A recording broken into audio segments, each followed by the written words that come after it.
For us with Houston First, it's got to be the Avenida Houston. It's been years, 3 years in the making. We got to unveil it during Super Bowl, which was magical for us. 1.3 million people came through both the NFL experience and Super Bowl Live, and all the reviews have been spectacular. There are amazing pockets of Houston that are unique in their own right and absolutely need to be connected, and some are and some have opportunity.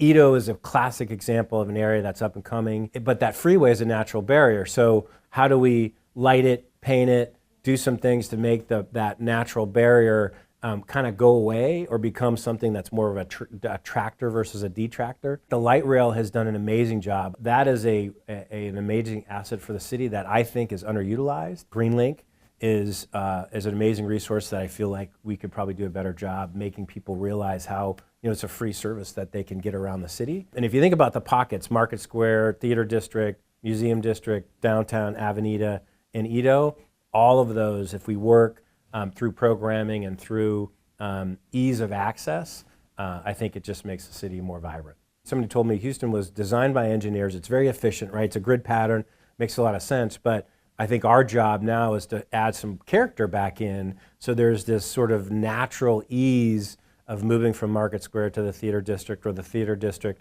over to the Bayou down to Discovery Green, right? All of these, none of those are any more than 8 or 9 blocks away. There's some work to do, but we can do it. We just got to figure out how.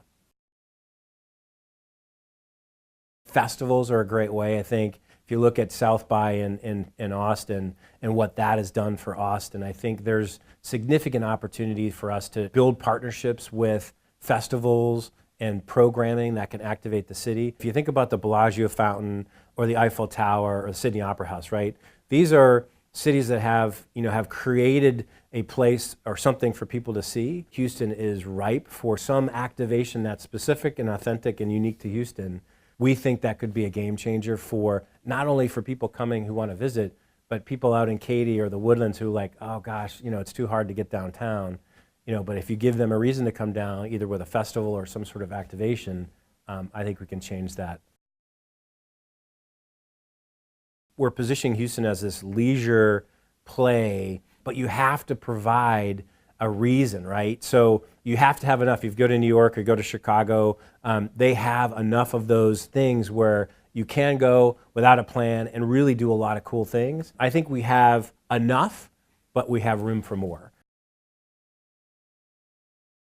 Cheek Neal is a beautiful building in Edo that has an opportunity to be more than what it is right now, and I'd love to see that maybe become a farmer's market or a maker's market. The JP Morgan Chase building, where we have an observatory, or we had it, I know for a variety of reasons it's been shut down, but I think most cities have some sort of place that you can get up and see, and I think the view from up there is spectacular. I'd love to see that activated again. Sam Houston is another diamond in the rough, right? There's really, much like the George R. Brown, there really isn't a front door to Sam Houston Park, and while the houses are really fun to kind of walk in and get the history of it, programming and activation there, you could do outdoor concerts, you could really create, it's a beautiful downtown park that I think with some help and some strategic planning could really be a gem in downtown Houston.